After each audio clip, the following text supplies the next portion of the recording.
Ladies and leavers, this is SUPERZOMGBBQ, and well, today is a video I've wanted to make for a while, and to be honest with you, I've kind of held back from it because I never really took it too seriously before, but now I think it's something we're all going to have to start taking a lot more seriously, and this is the law relating to microtransactions and loot boxes, which affects games across from FIFA to WWE SuperCard to potentially WWE 2K, NBA 2K, Overwatch, Apex Legends. Plenty of different games use this way of monetizing their games, whether they're free or not. And now it seems that it has reached a point where we could see them outlawed altogether.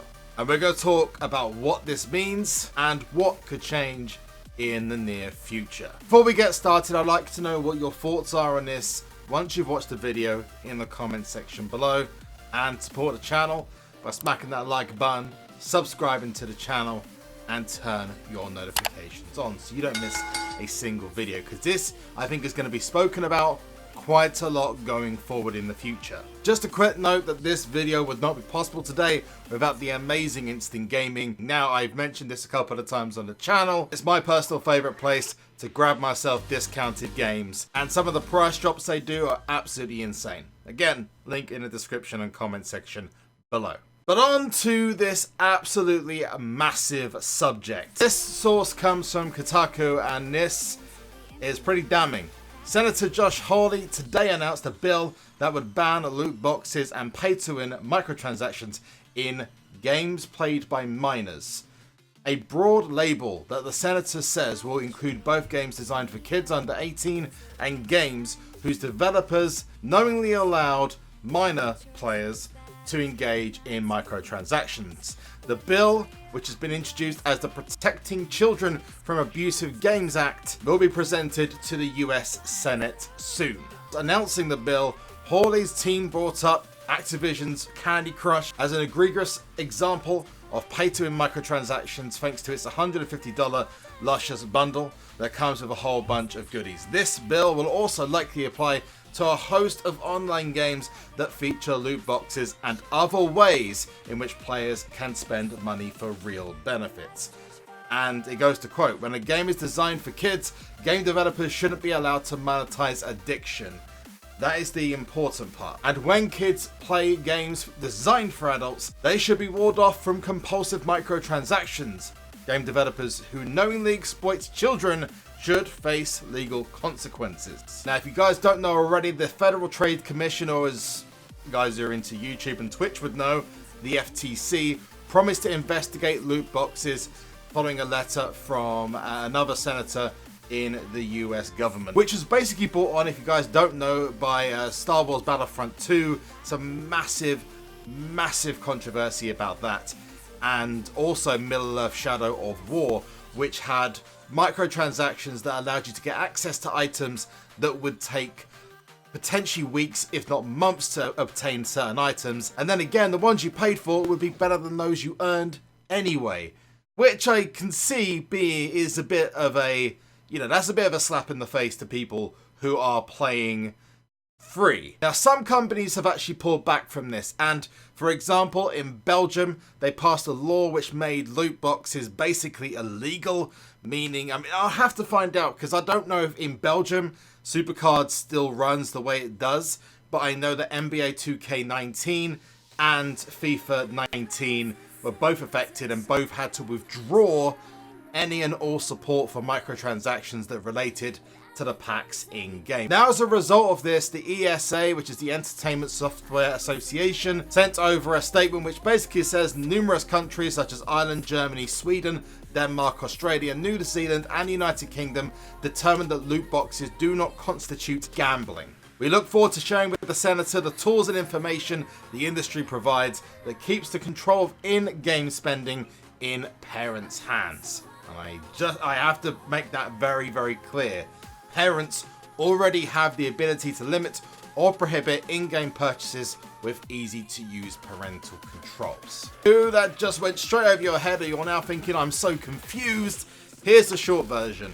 senator in the United States is trying to pass a bill through the US Senate to block the sale of any microtransactions that would be classed as a pack or could constitute gambling, which includes things like loot boxes, crates, etc. in games like Call of Duty, SuperCard, 2K, games like NBA and WWE, as well as Apex Legends and Overwatch. He feels that whilst there are parental locks and guidances, that is not enough, and these games effectively should be outlawed unless changes are made to stop minors purchasing the items. Now, this does have to be reviewed, but a response has come back from a group called the ESA, has effectively said, no, it's the parents' fault if they allow their child to purchase such items, and the potential effect that could have on the child's life. So, what could happen as a result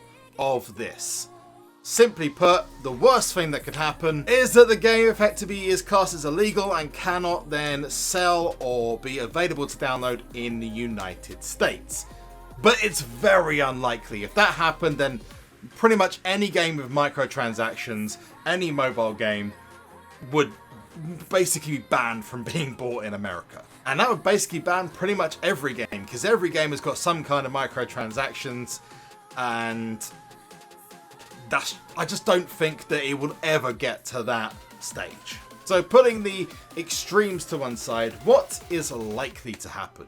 Well, there is a possibility that every game that offers any kind of loot boxes could be made for 18 plus only. Now, SuperCard at the moment and WWE Mayhem, as well as Champions and plenty of others, are marked as 8 plus on the App Store. They would have to be changed to an 18 plus. It also means any games you purchase from a store or online or digitally would be 18 plus because of the said gambling items that you can purchase. Effectively removing any chance, that's what they say, of the said minor purchasing the items, which I think is completely ludicrous. I will explain why in a second, because I've got my own thoughts on this. If this does go the way it's expected, SuperCard will lose access, because it's not about not being able to purchase said items. You won't be able to download the game unless you're over 18.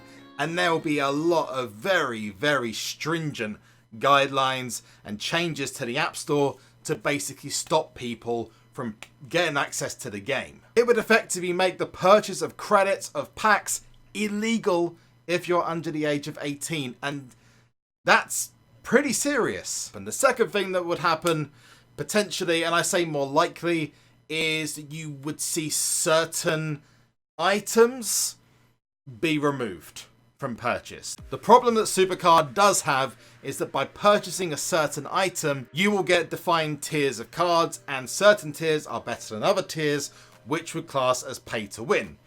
But we all know that. Now, this wouldn't be necessarily the end of the game, but if it was passed through from the United States government, most other countries will follow suit. That cuts off a lot of the audience that games like SuperCard, FIFA, etc. have.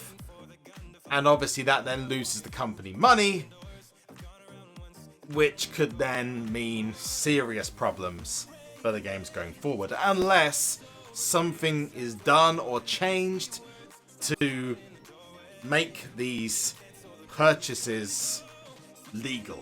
And I don't think there's any way of doing that. Now, there is every possibility that if this does get agreed and put into effect in the United States, that the companies, just like they did in Belgium, where the sale of anything that is a loot box or pay-to-win item is outlawed completely, that they would be able to appeal against that decision and would still be able to continue business as usual until they made the sufficient changes.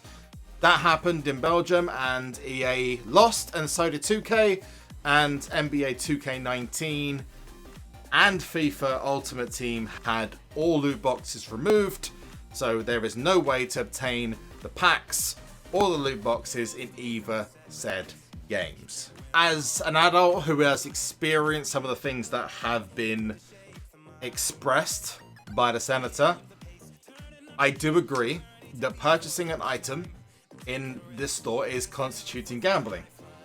However, I do agree with the ESA that it should be the parents' or guardians' responsibility to make sure that the child is not spending money they shouldn't be and is monitoring every purchase they do, such as parental guidance, such as locking any purchases without their permission. If I had a child, I would be making sure that any app purchases had to go through me first, and anything over a certain amount, I would be contacted by either Apple or by Google, either by email or by a call, to make sure that there was no excess spending. Now, the one thing I will say I found a little bit ludicrous about all of this is that this requirement potentially to change the age rating of a game to 18 plus because it has microtransactions in it. I understand the premise, but it doesn't work. If that happened, it's easy enough for a parent to go with a child or a guardian to go with a child into a game store and purchase said item. It's easy enough for a child to go onto an app store, pass the tablet to their parent guardian and get them to authorize either a purchase or alternatively get them to authorize a download of a game that is 18 plus because of these purchases. So whilst it would significantly reduce the player base, it would also become impossible to govern, other than to basically make sure that every company has taken the steps required to stop said things happening. It's not going to make a difference. If people want to do something, they'll do it. And this includes kids and includes minors. Do I agree that there should be tougher laws? Absolutely. It's far too easy for kids to jump on a game and purchase items without their parents' permission, or to use, I don't know, if they're under the age of 16, use their pay from things like, I don't know, small jobs, weekend jobs, etc., to purchase items in games and basically waste all their money and become addicted to that process. Problem that SuperCard has, and I've said this before, is the fact that throwback cards, Hall of Fame cards, and special cards that are not available through fusions or through the draft board, King of the Ring rewards, etc., are all part of the problem. And I implore Cat Daddy, and I've said it forever and a day, that every single card that is available in the game, even if there is a very, very small chance of you obtaining said card, should be, the moment it's on the game, available in some capacity for free. A card should not be locked behind a paywall. You should not be locked behind a paywall to obtain something. There should be a way of doing it for free. The same goes with heroic mode. I think heroic mode is trash. Straight up. And I hate to say the word trash, but the fact that you physically cannot complete it without spending credits is utter trash. It would probably give them a lot more slack in this kind of problem if every card that was available in the game was available to either pull off the draft board, be in an event, or either be in the Team Battleground store, Money in the Bank, or just be pullable off the draft board or from an event. And I mean every card, the WrestleMania Access cards, the Hall of Fames, the throwbacks, any fusions, etc. Even if the percentage possibility is tiny, there should be a chance. Nothing should be hidden. Like, for example, these WrestleMania Access cards. I've said it in a previous video. This is the worst event they've ever done, because you physically cannot get the access to these cards unless you buy these packs. Do I think the practice is trash? Absolutely. Don't like it. Don't like the idea you have to pay to get access to an upgrade on the card, but I've not kept that a secret. The same goes for King of the Rings. The time frame at the moment for King of the Rings is aimed and anchored towards spending money. Something I, again, don't think should be the case. Everything that is in the game should be available to all people. Even if the chances are very, very low, everything should be available to everyone in some way or form. When it comes to things like different maps and game modes, that's different. I'm talking about content, cards, special abilities. Those kind of things should all be available in the game for free of charge, even if the likelihood of getting them is very slim. But we'll have to wait and see where this goes, but there is a small possibility, ladies and gentlemen, that in the future, SuperCard may only be available for 18-year-olds and above, or might not exist in America. Simple as that. And if America does it, it's likely to have an effect on all the other countries in the EU and across the world, in fact. So, I'd like to know what your thoughts are in the comment section below about this. This could be, if this goes through, this could be the end of credits, the end of packs, and maybe the end of the game. Not just this, though, it would affect everything. And honestly, I think that that's not going to happen. Bit of a doomsday scenario, but we'll have to wait and see how it plans out. If you support the channel, make sure you smack that like button, subscribe to the channel and turn notifications on. Until next time, though, I have been SuperZombGBBQ. This has been an interesting and frightening video. One last thing, and that is to